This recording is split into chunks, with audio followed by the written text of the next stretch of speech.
Bonjour. Donc, je vais présenter aujourd'hui en fait l'aménagement des rives de Saône. C'est un projet d'art public que je présente aujourd'hui, qui est un des 3 projets urbanistiques phares de la communauté urbaine de Lyon, avec les 2 autres projets qui sont le Grand Stade et son environnement, et la Confluence, dont on a beaucoup parlé ce matin. Ces 3 projets, en fait, répondent au même objectif, c'est construire une agglomération de dimension européenne et offrir à tous les habitants une qualité de vie la meilleure possible. Pour cela, dans chacun de ces projets, et en particulier sur celui que je vais présenter aujourd'hui, une place importante a de diverses façons été donnée à l'art, à la culture, à la créativité, aux artistes et aux créateurs. Et c'est cette vision qui fonde le réaménagement des rives de Saône, et l'implantation des œuvres d'art tout au long du parcours que l'on va voir tout à l'heure. Ce projet a une ampleur assez exceptionnelle. 25 km de rive de chaque côté, rive gauche, rive droite, 50 km de rive aménagées pour 25 km de rivière, dont 15 qui vont être traités au cours de ce présent mandat, c'est-à-dire pour juin 2013.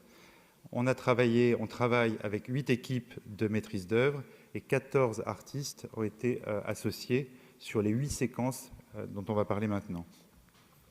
Alors peut-être quelques éléments sur la Saône. Donc la Saône, on en a parlé à la fin de la matinée, c'est avant tout une géographie, c'est un paysage paisible, en crue. Les rives de Saône offrent des caractéristiques et des panoramas qui sont très contrastés, doux mais aussi tourmentés, intimes, spectaculaires, parfois inaccessibles, même réservés à quelques initiés actuellement. La Saône, elle est aussi historique. Les premiers habitats lyonnais se sont développés sur les pourtours de la Saône, actuellement le quartier de Vèze. La Saône est culturelle, elle est institutionnelle, elle est religieuse, avec des bâtiments comme les Subsistances, la Sucrière, le Palais Saint-Jean, le Palais de Justice, le Conservatoire national supérieur de musique et de danse, la DRAC. La Saône, elle est sportive, avec 3 clubs d'aviron. Elle est marchande, puisqu'elle avec le transport fluvial, et elle est très populaire avec des promeneurs, des joggeurs, des pêcheurs, au fur et à mesure en fait, de ces différentes séquences au centre de Lyon ou plus au nord.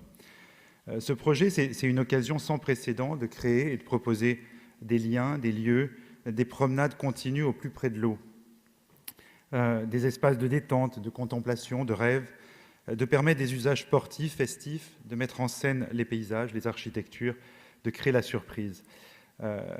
C'est Fabienne Crécy qui dirige l'urbanisme au Grand Lyon, parle de ce projet comme d'un écosystème dont les éléments développent un réseau d'échanges entre paysage, histoire, art, urbanisme et sociabilité.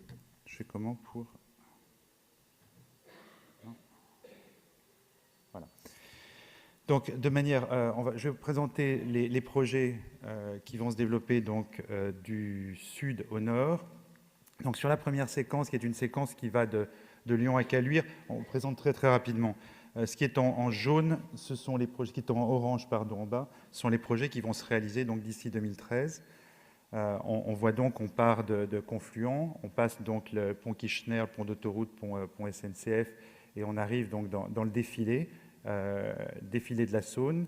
Ensuite, on passe à ce moment-là devant un projet qui est un projet de réaménagement du parvis du Palais de Justice, donc au déboucheret de la passerelle du Palais de Justice. Ensuite, au nord, on arrive au bas port Gilet, qui est un large bas port, à la différence du défilé de la Saône, qui lui, au contraire, est très étroit.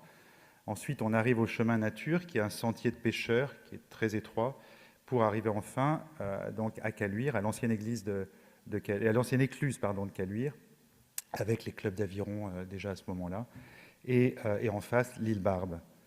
2 projets sont des projets qui seront traités à plus long terme, le nouveau parking Saint-Antoine et les terrasses de la Presqu'île, qui sont traités après 2013, et plus au nord, les quais de l'industrie, dans le 9e.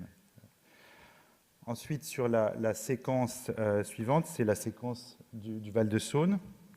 On a 2 projets actuellement qui seront réalisés pour juin 2013. La promenade de Fontaine-sur-Saône, qui est une large berge naturelle en contrebas du village de Fontaine, et qui fait face à une autre île, l'île Roi, qui est donc la 2e île de la Saône, Et enfin, au nord, pour l'instant, la promenade donc, des Guinguettes de Rochetaillé, caractérisée par la présence des guinguettes, qui était un lieu de destination des Lyonnais, des grands Lyonnais, depuis le 19e siècle. Les projets à plus long terme, c'est l'île Roi à Collonges-au-Mont-d'Or et Fontaine-sur-Saône, la Loupe d'Albigny-sur-Saône et Couzon-au-Mont-d'Or, et enfin le dernier projet le plus au nord, qui sont les marches de Neuville-sur-Saône. Alors, dès les premiers calendriers de procédure, dès l'écriture du programme, le Grand Lyon, en même temps qu'il écrivait les cahiers des charges pour les paysagistes, les architectes, les maîtres d'œuvre qui allaient être donc appelés à concevoir des projets sur les rives de Saône, a conçu aussi le cahier des charges d'une direction artistique que le Grand Lyon a voulu engager avant même d'engager les maîtres d'œuvre.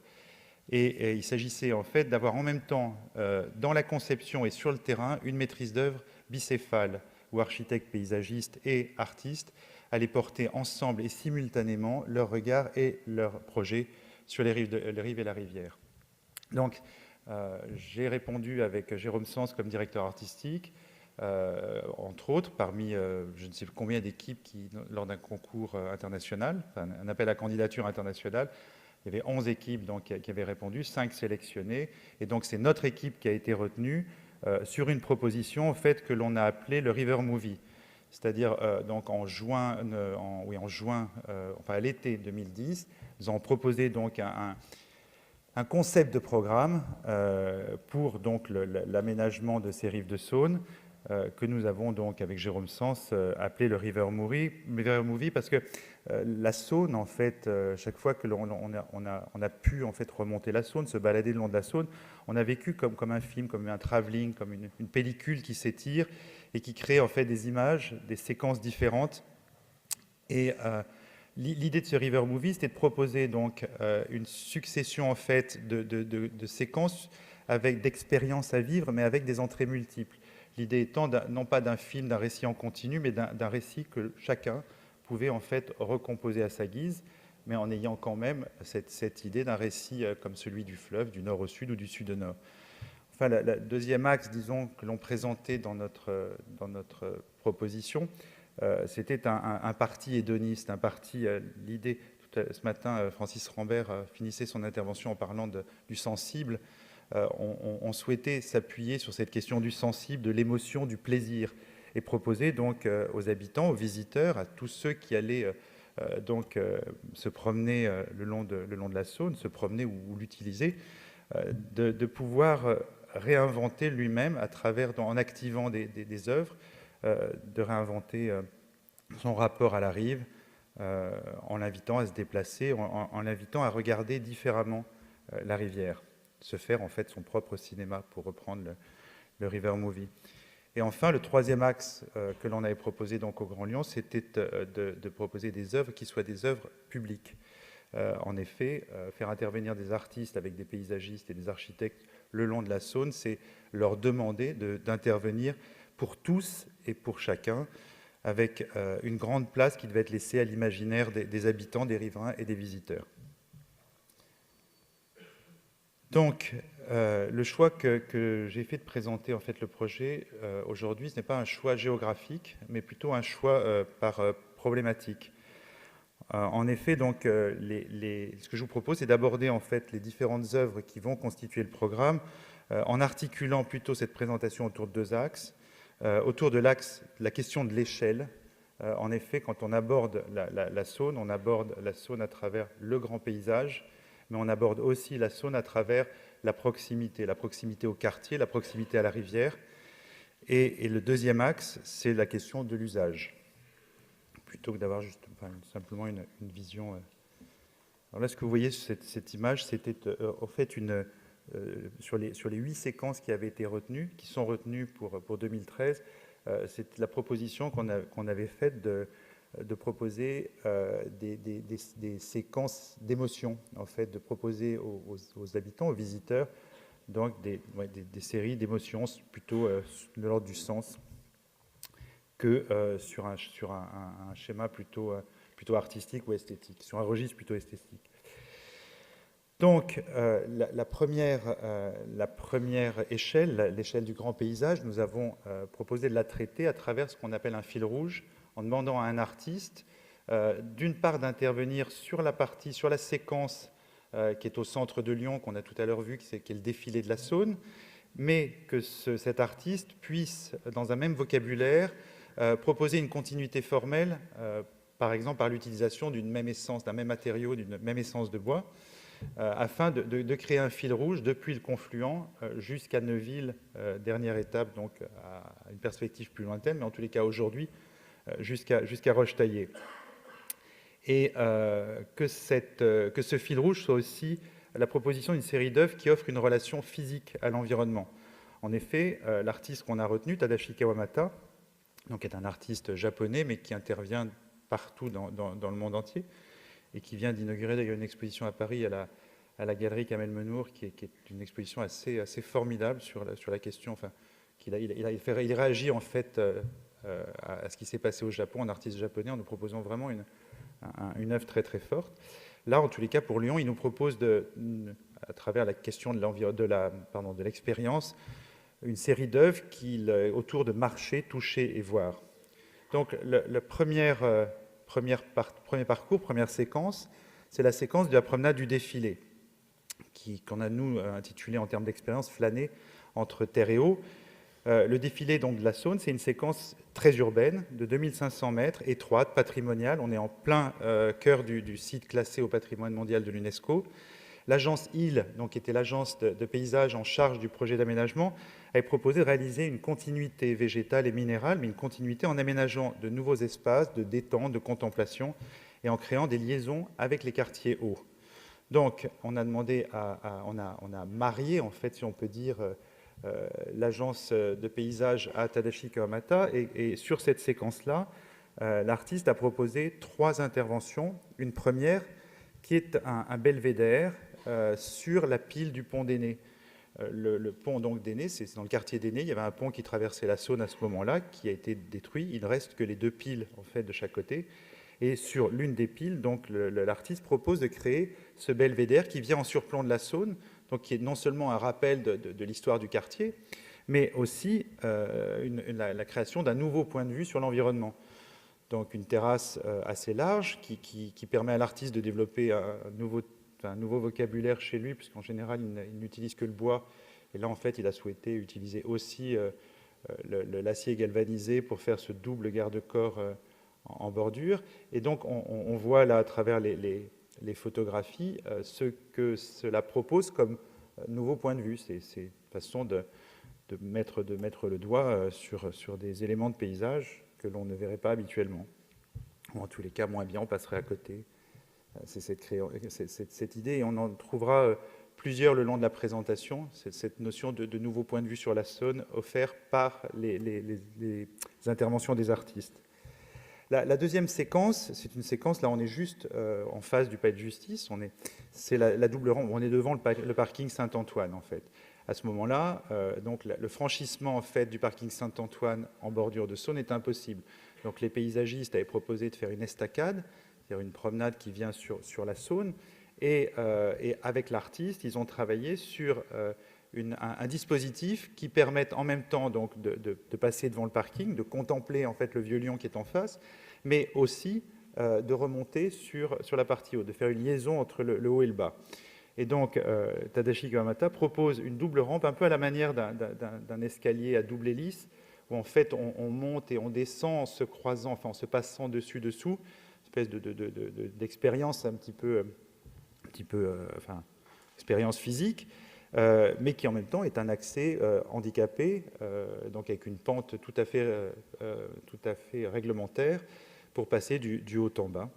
Et donc, en plus, avec une esthétique qui est une esthétique donc, avec ces bois ajourés qui seront réalisés donc, sur place à la fin. C'est-à-dire qu'en fait, cette double pente, elle est réalisée d'une part comme un ouvrage d'art, de façon très, avec des ingénieurs, en fait, de façon très réglementaire. Et en même temps, il y a une partie qui est la peau, qui, elle, sera réalisée dans des workshops ou des ateliers avec des étudiants sur place. En fait, en général, c'est comme ça que l'artiste travaille. Et Et nous avons plusieurs fois expérimenté ce type de relation qui fait des choses toujours très intéressantes. Donc voilà le même vu d'un peu plus loin. Bon, ce sont bien sûr, ce sont des simulations, donc elles ont tendance toujours à gommer un peu le côté sensible en fait que l'œuvre pourra avoir. La troisième séquence, on est toujours dans le défilé donc de la Saône, mais on est au nord et on arrive à Neuville, au bas port de Neuville. Et là, c'est la proposition en fait de ce qu'on appelle maintenant les planches de Neuville. Jérôme Sens a toujours tendance à les comparer aux planches de Deauville, en fait, mais c'est 5 planches qui sont posées au bord de l'eau, qui sont l'occasion, puisqu'à cet endroit-là, on est face au sud, de venir simplement se faire bronzer, se mettre s'exposer sur ces planches, avec la possibilité aussi que ces planches deviennent une scène lors d'éventuels événements organisés par Lyon, le Grand Lyon, et que même d'autres planches puissent venir se coller au bord, des planches flottantes à ce moment-là, le temps en fait d'un événement. Donc c'est une expérience d'essence avec un nouveau rapport à la rivière. On vient vraiment à proximité de la rivière, sans garde-corps, sans dispositif particulier. Bon, voilà comment elles sont installées. Les autres projets en fait du fil rouge, donc on remonte le long de la Saône et là on passera plus rapidement. Une terrasse donc au niveau du chemin nature qui est un peu plus au nord donc de ce qu'on vient de voir jusqu'à présent. À Fontaine, donc la création d'un belvédère en surplomb de la Saône, et enfin à Rochetaillé dans l'Arbre une cabane. On essaye de faire aussi, pour l'instant c'est pas encore complètement sûr, une cabane au niveau de la confluence, pour avoir comme ça une espèce d'écho au sud et au nord. Une cabane non accessible, hein, c'est une sculpture, en fait, sculpture cabane installée dans l'arbre. Il en a réalisé comme ça pas mal. Enfin, non accessible, je pense que si quelqu'un veut monter, grimper à l'arbre, il y arrivera toujours, mais normalement, elle n'est pas accessible. Dans l'échelle du grand paysage, il y a à partir donc un autre point de vue qu'on a voulu aborder, c'est la question justement de la création de nouveaux points de vue sur la Saône.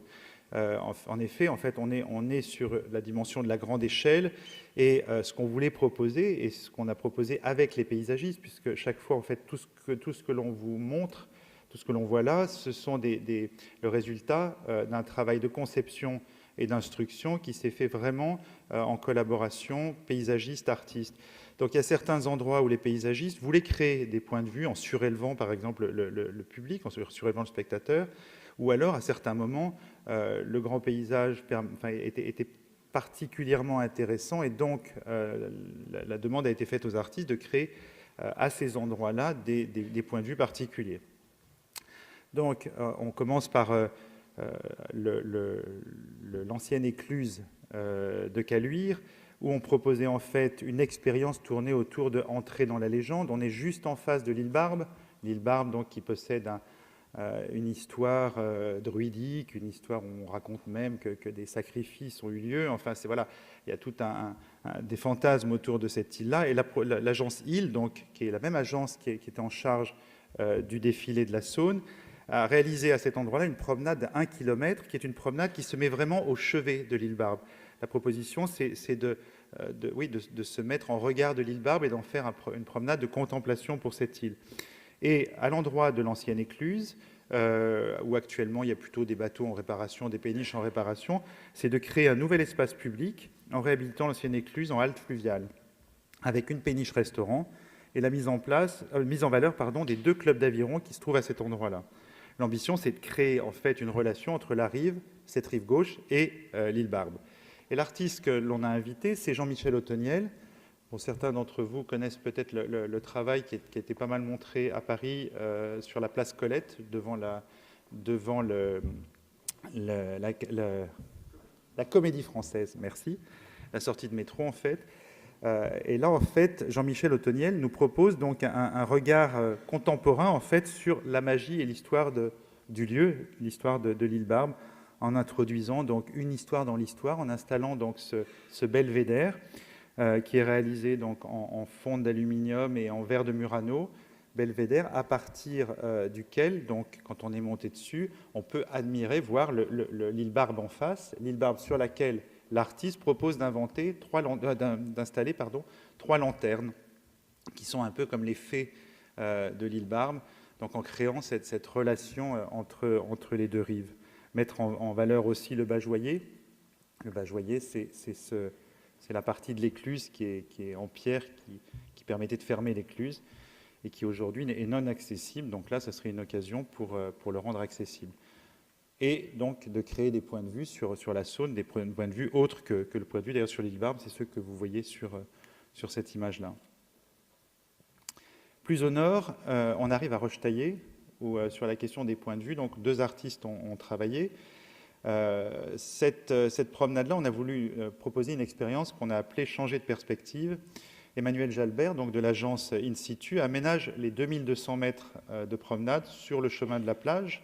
C'est ce qu'on appelle l'ancien chemin du train bleu. En effet, il y avait un petit train qui permettait, je ne sais pas jusqu'à quand, mais d'aller depuis Lyon jusqu'aux Guinguettes. Et c'est pour ça que, historiquement, le week-end, il y a beaucoup de monde encore aujourd'hui là-bas.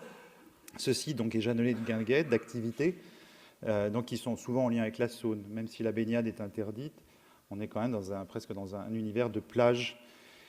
Et en plus, on est face à un paysage, face au Mont d'Or, face à l'écluse et le barrage de Rochetaillé, qui sont donc des paysages assez intéressants. Donc, c'est dans cette idée-là que l'artiste Didier Faustino et les paysagistes in situ ont travaillé sur ce que Didier Faustino appelle « Trompe le monde », c'est-à-dire 2 installations qui sont en fait dans l'univers, enfin dans le registre de mobilier urbain, les panneaux déco, mais en fait transformés en miroir dans lequel on peut venir s'installer. L'idée étant de proposer une vue, alors on le voit un peu plus loin, une vue à nouveau sur le paysage, mais proposer aussi d'être soi-même dans le paysage, puisqu'en fait la surface dans laquelle vous vous asseyez étant réfléchissante, c'est tout une œuvre donc de réflexion, projection, enfin et puis ça peut être très, très amusant d'aller se faire photographier simplement là-haut, on sera comme au milieu du ciel. C'est aussi un projet qui permet de terminer en fait le projet paysager, puisque cette séquence en fait se termine par ce panneau, donc c'est une façon de fermer aussi par cette grande image du paysage qui se reflète dans le paysage, le projet du paysagiste. Deuxième projet sur cette séquence-là, cette séquence de Rochetaillé, c'est un projet qui a été conçu par des architectes artistes suisses qui s'appellent Lang et Baumann, Sabina Lang et André Baumann, donc un couple, qui nous propose donc ce Beautiful Stairs, qui est un escalier, c'est une prouesse technique parce que c'est un escalier qui a une forme à la limite de la possibilité en fait, puisqu'en fait il part dans tous les sens, et surtout il se met en porte-à-faux sur la Saône. Donc cet escalier qui ne mène à rien sinon à aller voir la Saône, à aller voir. Donc on voit ici les quelques vues qui ont permis en fait de repérer l'implantation exacte qui a été retenue, avec entre autres la vue derrière le château de Rochetaillé, le musée de l'automobile. Donc c'est aussi une manière quand on passe sur l'escalier de montrer ce qu'il y a derrière, parce que c'était aussi une demande. Enfin, tout le projet des Rives de Saône, c'est un projet qui permet aussi de relier les quartiers qui sont sur les rives avec la rive, avec la rivière elle-même. Donc, la deuxième échelle dont je vous parlais, c'est l'échelle de la proximité. C'est à ce moment-là comment on rentre dans le territoire, comment on se met à ce moment-là, comment les projets donc, des artistes vont répondre aux différentes ambiances que les maîtres d'œuvre vont souhaiter.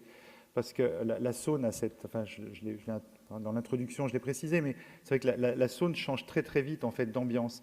Parfois, en 150 mètres, on passe d'un chemin très étroit où pratiquement on ne voit pas la ville, on ne voit qu'un environnement de campagne, à nouveau un paysage très urbain, voire même à certains endroits un paysage presque industriel avec des usines en face. Enfin, c'est donc une suite de séquences qui changent très souvent. Et donc la proposition que les artistes, ou que nous avons fait en invitant les artistes à travailler avec les paysagistes, c'était de participer à la révélation de ces ambiances. En particulier donc sur la séquence du parvis du palais de justice, donc on l'a vu tout à l'heure, hein, c'est le Grand Lyon a demandé donc à l'Agence du métier et Charlotte Vergely de travailler sur la réhabilitation, la requalification de ce parvis au débouché de la passerelle depuis le bas, enfin, depuis le palais de justice lui-même jusqu'à la passerelle, en dégageant en fait une partie du parking, du toit du parking sur lequel aujourd'hui se gardent des voitures. Et en fait, la proposition des maîtres d'œuvre, c'est d'en faire un espace public, une place parvis majeure dans ce quartier de Lyon.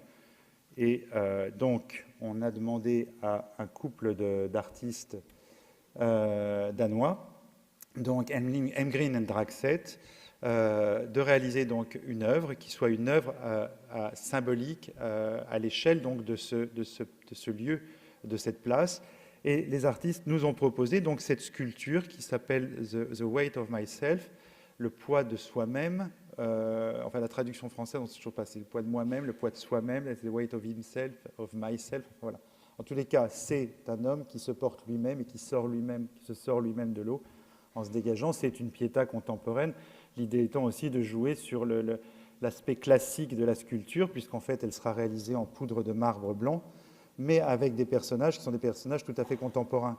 Donc une esthétique, un physique tout à fait contemporain. Voilà, c'est ce double jeu. Elle va venir donc au-dessus de la Saône, en débord par rapport au parking, et donc très visible depuis la rive en face, depuis la presqu'île, en regard donc du palais de justice, en regard de Fourvière. Voilà, dans un dialogue comme ça, symbolique, assez fort à cet environnement historique, patrimonial, institutionnel de ce lieu-là. Ensuite, la séquence sur laquelle on va maintenant, c'est la séquence qu'on a vue tout à l'heure, juste après le défilé de la Saône, c'est le bas-port Gilet. Là, cet endroit-là, on a demandé aux artistes de travailler sur dessiner dans l'espace. L'agence Ilex, donc, qui est une agence lyonnaise, qui est en charge donc, de l'aménagement des 1700 mètres de promenade, qui est une promenade assez large à cet endroit-là, puisque alors que dans le défilé, on est très étroit, on n'a même parfois pas la place de passer, il faut construire une estacade. À partir de la DRAC, à partir du bas-port Gilet, ça fait jusqu'entre 6 et 25 mètres de large. Donc on change complètement d'état d'esprit. Et l'agence a proposé de créer un nouvel espace public, non pas un espace de promenade, mais vraiment un espace public avec des lieux de vie, des lieux de récréation, des jardins pédagogiques, des aires de jeu.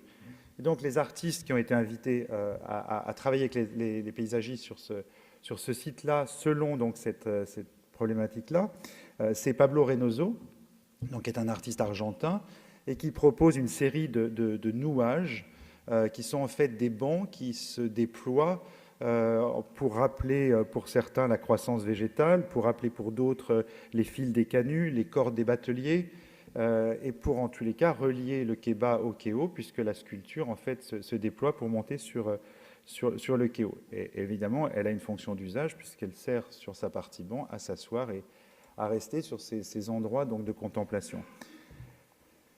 Le deuxième artiste invité sur cette section-là, c'est un artiste africain qui vit à moitié en Afrique, à moitié en Belgique, qui est Meshak Gaba, et qui nous propose donc, un peu en écho de la marelle que certains connaissent, qui est installée à Villeurbanne, Laurence Weiner, une série de marelles qui seront installées entre le quai bas et le quai haut, des marelles qui sont en fait des représentations, donc toujours la marelle tout à fait traditionnelle, puisque c'est une série de jeux de marelles qu'il a essayé de trouver dans le monde, mais dans lequel en fait les cases sont remplies de soit des symboles des pays de la francophonie, soit de symboles qui sont créés à Lyon. Alors, soit dans une pièce un peu plus loin, il y a tous les blasons des échevins de Lyon, et ça servira par exemple pour une des marelles, mais il y a aussi un travail qui va se faire avec une école à proximité de l'œuvre pour que les enfants de cette école dessinent eux-mêmes les signes de la marelle.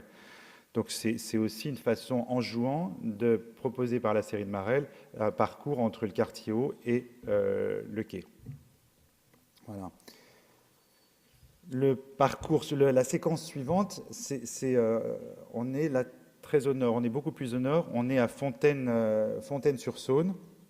À Fontaine-sur-Saône, donc Alors, en 2013, la promenade sera continue jusqu'à l'île Barbe. Ensuite, il y a une interruption, et ensuite, on reprend de Fontaine jusqu'à Rochetaillé.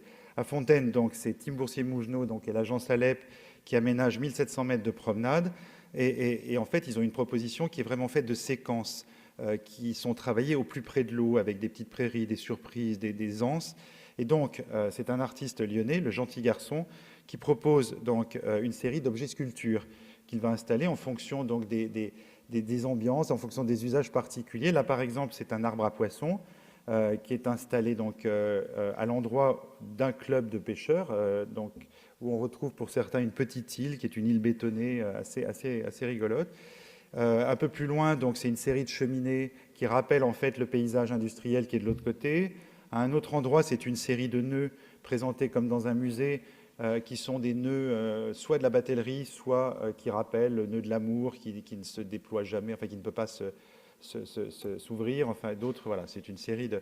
Et enfin, une série de souches qui sont sur lesquelles sont gravés des... Ça y est, j'ai des labyrinthes, merci. Donc sur lesquels on peut éventuellement jouer. Je vais me dépêcher, d'accord. Donc, pour continuer, donc, toujours de rentrer dans le territoire, on a travaillé aussi sur l'expérience d'essence avec sur le chemin nature. Alors, le chemin nature, c'est peut-être la partie la plus étroite en fait du parcours, c'est-à-dire qu'on est pratiquement, on est toujours dans Lyon, mais on est dans un environnement qui est absolument bucolique. On a d'un seul coup quitté la ville, et c'est plutôt un chemin d'ailleurs de course. Là, on a proposé en fait donc de faire travailler en fait l'agence Base, qui est l'agence de paysagistes, avec deux artistes, Pascal Martin Taillou, qui est un artiste qui vit en Belgique et en Suisse lui aussi, en Belgique et en Afrique lui aussi, moitié l'un, moitié l'autre, de travailler donc sur ce qu'il appelle le fil de l'eau, en proposant cette série de masques qui ramènent du Cameroun, qui sont ce qu'il appelle des passeports, qui sont des monnaies en fait qui permettent de passer d'un village à l'autre et d'accompagner en fait la promenade sur le mur en installant des masques de plus ou moins grande taille, allant même certains à 2 mètres de diamètre, qui seront vus depuis en face. C'est comme une espèce de parcours initiatique avec ces masques africains, dont on voit ici les originaux. Et deuxième artiste, c'est Eric Samac, qui nous propose en fait 2 types d'installations. Ces gros rochers qui sont installés au bord de l'eau, qui en fait sont des girouettes accrues.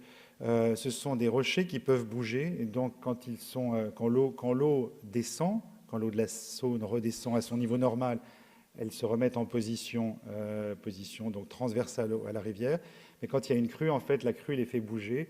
Alors c'est une façon, c'est bien sûr, vu la lourdeur de la pierre, hein, une démonstration un peu ludique de la part de l'artiste, mais c'est aussi une façon d'utiliser en fait les contraintes qui sont données aux artistes, c'est-à-dire les crues, et de les détourner pour que ça devienne un élément de l'œuvre. Eric Samac, c'est quelqu'un qui travaille beaucoup sur les questions du paysage, les questions d'environnement, les questions d'écologie, et donc il voulait que le paysage, les conditions du paysage transforment son œuvre.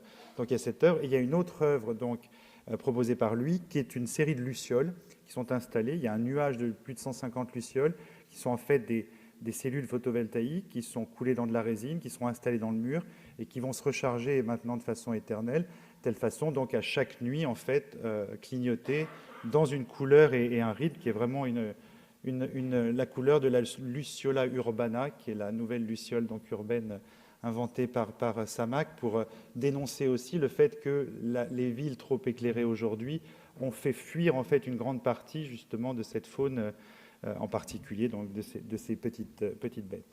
Et la dernière œuvre donc, que je voulais présenter, c'était l'œuvre donc du Gentil Garçon, qui sera installée à Rochetaillé. Rochetaillé, vous savez, c'était l'endroit où la plage, là où on s'amuse. Et le Gentil Garçon nous propose donc cette météorite qui est tombée du ciel. D'ailleurs, si Rochetaillé porte le nom, c'est bien parce qu'il s'est passé un événement cosmique. Et donc, c'est un jeu pour enfants, en fait, à partir donc, de cette météorite. Quelques éléments, mais je vais finir très rapidement, qui sont plutôt la base de notre réflexion. C'est d'abord que c'est un projet qui intègre le développement durable dans toutes ses dimensions. En termes d'environnement, La Saône, c'est un couloir, un corridor biologique, et les œuvres ont toutes été conçues en tenant compte des caractéristiques environnementales du site, la faune, la flore, l'hydrologie. Il y a une protection très forte de ces éléments environnementaux, et les œuvres sont là pour au mieux les respecter, et encore mieux pour justement exprimer directement des préoccupations environnementales.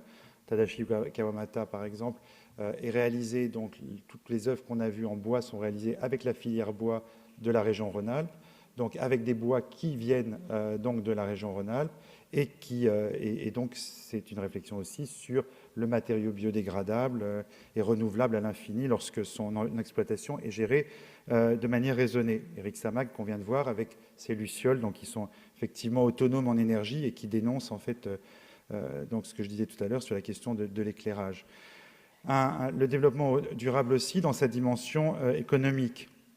En fait, toutes les œuvres, donc, sauf savoir-faire particulier, sont réalisées à Lyon ou dans la région lyonnaise. Par exemple, les marelles de Meshach Gaba sont réalisées par un mosaïste lyonnais. Voilà, l'ensemble des œuvres, on nous a demandé de travailler en grande proximité de conception, de réalisation avec des savoir-faire lyonnais. Donc on a, en plus de la collaboration paysagiste-artiste, associé les artistes à des artisans ou des producteurs de la région. Et enfin, donc la troisième dimension, c'est la dimension sociale. On a vu, et je vous l'ai dit au début, que les œuvres sont des œuvres qui s'adressent au grand public. Elles doivent être accessibles au plus grand nombre. C'est pour ça qu'on a choisi ces artistes-là, parce que ce sont des artistes qui sont dans la volonté de partage, dans la volonté d'échange, de dialogue avec la population. Et donc, quelle que soit la catégorie de la population. Et donc, on a mis en place, et certaines fois avec les artistes eux-mêmes, un travail de médiation, de concertation qui va se développer de plus en plus jusqu'au mois de juin 2013, qui normalement verra l'ouverture de tout ce beau programme. Voilà, je vous remercie.